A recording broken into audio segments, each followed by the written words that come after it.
All right, have you guys learned the truth tables in any other class? And or. We'll only do these two. And or. Yeah. So what is 0 stand for? False. Very good. And 1 stands for? True. Write down 0 stands for false, 1 for true. What class did you learn this in? Computers? Yeah. Yeah, very good. So and means if there are two different things and if they both are false. So look at this. This is false, two different things. If you combine them together with the and, right? Say A and B and they both are false, then the final outcome is also false. This is called logic as well. Yeah. So sorry. Yeah. This is in logic based. This is mathematical logic. Similarly, there are two things.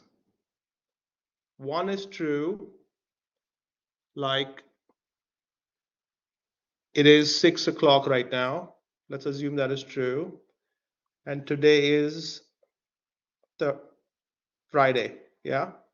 So the first thing is true and the second thing is false.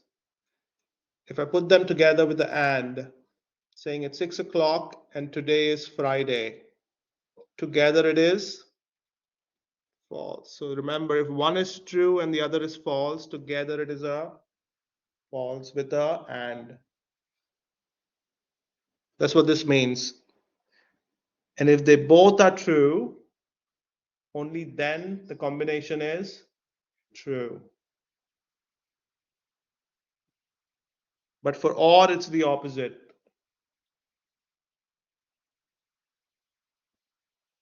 If two things are false and you put an or between them, together they are false. But if there are two things, one is false and the other one is true, and you put an or between them, together they become true. Does that make sense?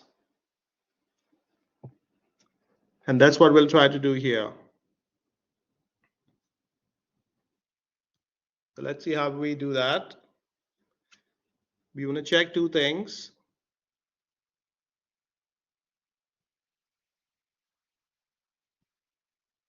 Right, so let's see. You start with equals and give two logical tests. We can do more, but we'll do only two for now.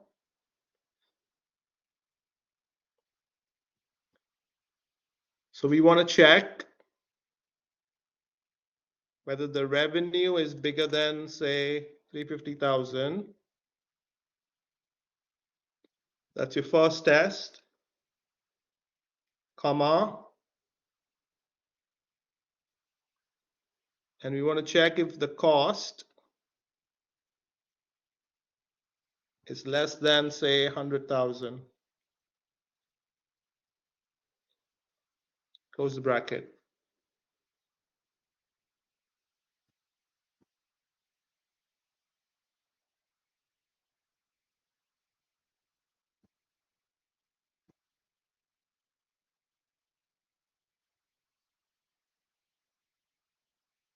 So if I press enter here, what do you think will be the output? The first one is true, right? And the second one is false, right?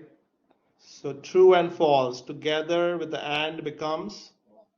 So if I press enter, the output should be false.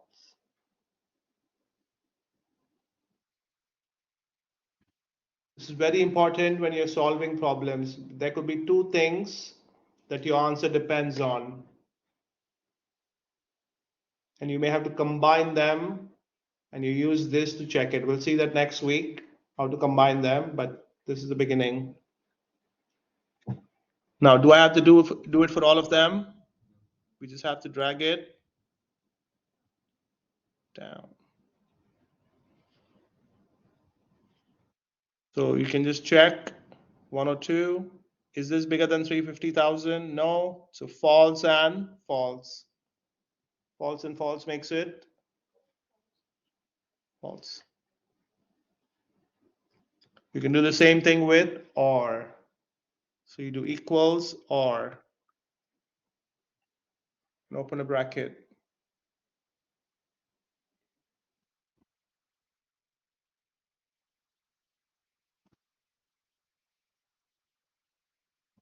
Let's do, is the cost, say, bigger than 150,000? And is the profit, say, bigger than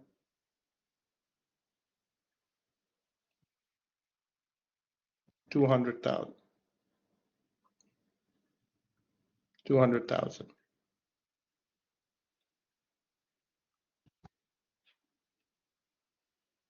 So now there is an or. If any one of them is true, the whole thing will be true. So if I press enter, the answer will be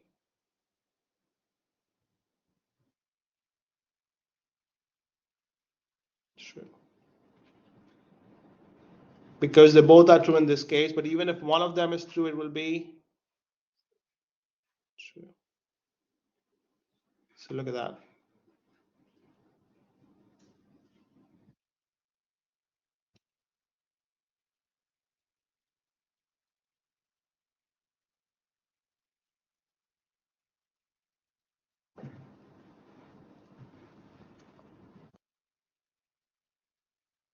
So now, do you remember conditional formatting from the earlier class? So the question is, give a different color to everything which is true. How do we do that? Does anyone remember? Go to home on the top, then conditional formatting, yeah, in the middle. We want to give a different color to everything that contains the word true. So you click on this, highlight cell rules,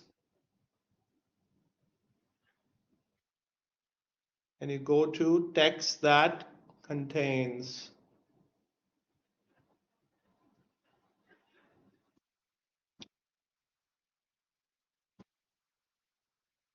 And in here you give the word true. If you don't like this color, you can drop down and select your color, whatever you like.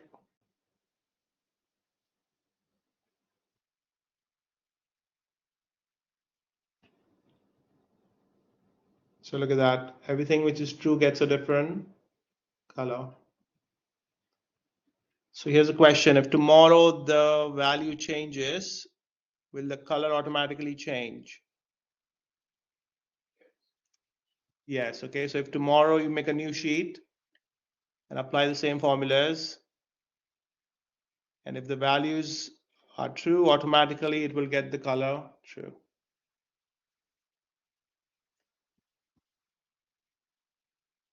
Does that make sense? Now this is used with if. If you remember if from last semester, what we will do next time, but try to just look at the videos for if and nested if before next class. So just write down that as a homework. Look at the videos of if and nested if on the class channel before we do the next class.